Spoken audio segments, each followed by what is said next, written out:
Halo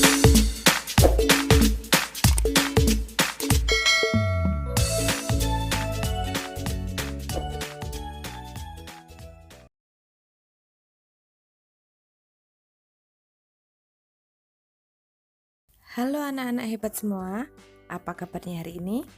Semoga anak-anak hebat semua dalam keadaan sehat walafiat dan tetap semangat belajar dari rumah. Hari ini kita akan belajar tentang indera pendengaran. Hayo, siapa yang belum tahu indera pendengaran? Indera pendengaran adalah telinga. Telinga merupakan indera untuk mendengar. Setiap hari, kita mendengar bermacam-macam suara, tetapi tidak semua suara dapat kita dengar loh. Telinga kita hanya mampu mendengar suara yang berfrekuensi antara 20 sampai 20 ribu getaran per detik. Indera pendengaran kita juga dibagi dalam 3 bagian, yaitu bagian luar, bagian tengah, dan bagian dalam. Apa sajakah bagian-bagian tersebut? Mari kita pelajari bersama-sama bagian-bagian dari indera pendengaran beserta fungsinya. Telinga bagian luar adalah telinga yang terletak di luar, dapat kita lihat secara langsung dan kontak langsung dengan lingkungan sekitar. Fungsi utama dari telinga bagian luar ini adalah untuk menangkap bunyi atau menangkap suara dari lingkungan sekitar, kemudian akan diteruskan ke telinga bagian tengah. Pada bagian telinga luar terdapat daun telinga. Daun telinga berguna untuk mengumpulkan dan menyalurkan bunyi ke liang telinga. Kemudian terdapat juga lubang telinga. Lubang telinga ini berfungsi untuk tempat masuknya bunyi ke liang telinga. Selanjutnya, ada liang telinga atau saluran telinga. Liang telinga atau saluran telinga ini berfungsi untuk meneruskan rangsang bunyi ke gendang telinga. Selanjutnya, pada telinga bagian tengah memiliki fungsi untuk mengubah gelombang bunyi yang ditangkap oleh telinga luar menjadi getaran. Getaran tersebut kemudian dilanjutkan pada telinga bagian dalam.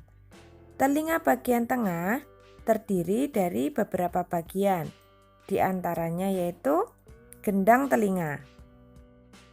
Gendang telinga ini berfungsi untuk menangkap dan meneruskan getaran bunyi. Kemudian ada 3 tulang pendengaran, yaitu martil, landasan, dan sanggurdi, berfungsi untuk menghantarkan getaran ke saluran telinga yang lebih dalam.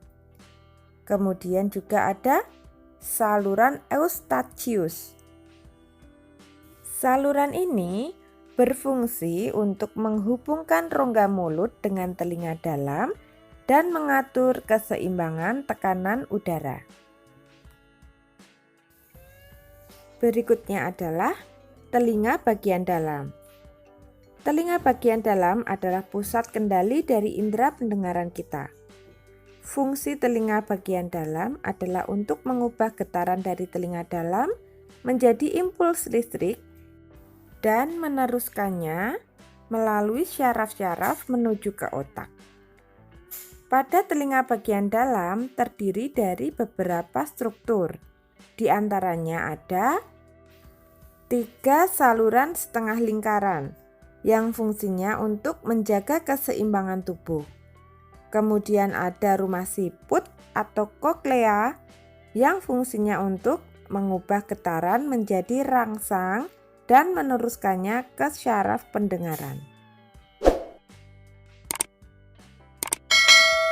Nah, bagian-bagian telinga dan fungsinya sudah kita pelajari bersama-sama.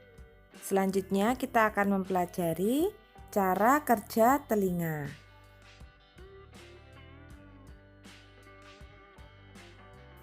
Cara kerja telinga yaitu gelombang suara masuk melalui telinga luar dan berjalan melalui liang telinga menuju ke gendang telinga.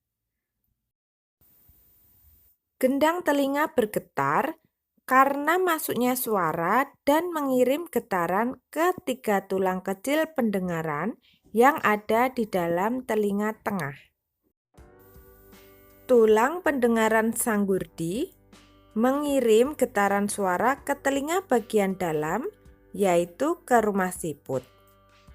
Getaran suara menggerakkan cairan yang ada di dalam rumah siput dan membuat sel-sel rambut di dalamnya bergetar, sehingga mengubah gelombang suara menjadi sinyal listrik.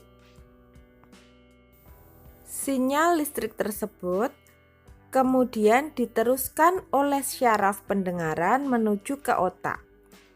Dan di otak inilah terjadi proses mendengar yang sebenarnya atau mengartikan suara yang didengar. Demikianlah cara kerja telinga kita dalam keadaan sehat dan normal. Apabila telinga kita tidak dapat mendengarkan secara normal, bisa jadi telinga kita mengalami gangguan atau kelainan.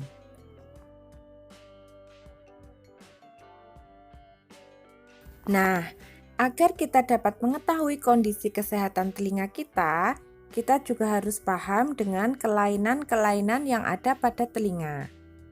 Telinga merupakan salah satu organ yang penting.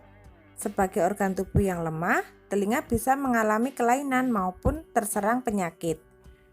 Berikut ini adalah beberapa contoh kelainan atau penyakit pada telinga kita. Yang pertama adalah tuli. Tuli adalah ketidakmampuan telinga untuk mendengarkan bunyi atau suara.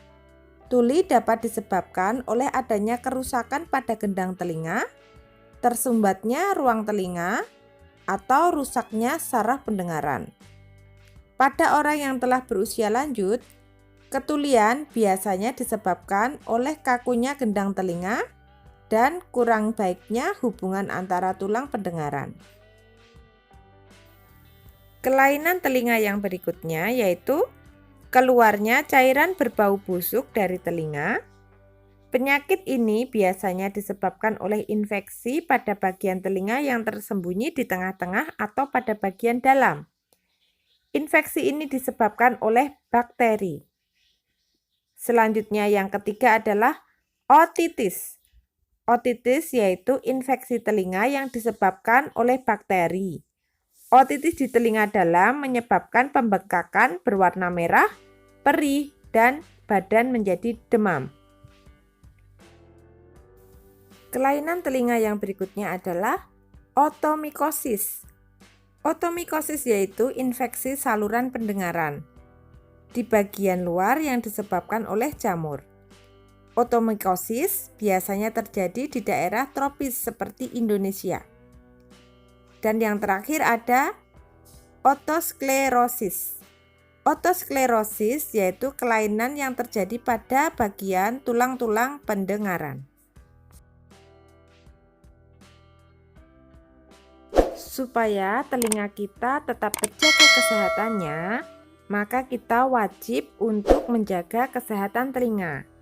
Ada beberapa cara untuk menjaga kesehatan telinga, di antaranya membersihkan telinga dengan teratur. Membersihkan telinga dapat dilakukan dengan menggunakan benda yang lunak seperti kapas pembersih. Jangan sekali-kali membersihkan telinga dengan benda yang keras dan tajam karena dapat merobek gendang telinga. Kemudian, hindari bunyi yang terlalu keras. Selalu menjaga telinga dalam kondisi kering. Jangan biarkan terlalu lama telinga dalam keadaan lembab. Kemudian, jika telingamu sering berdenging, segeralah pergi ke dokter THT.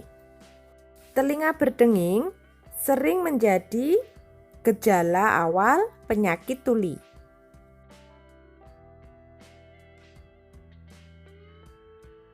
Demikian video pembelajaran hari ini tentang indera pendengaran.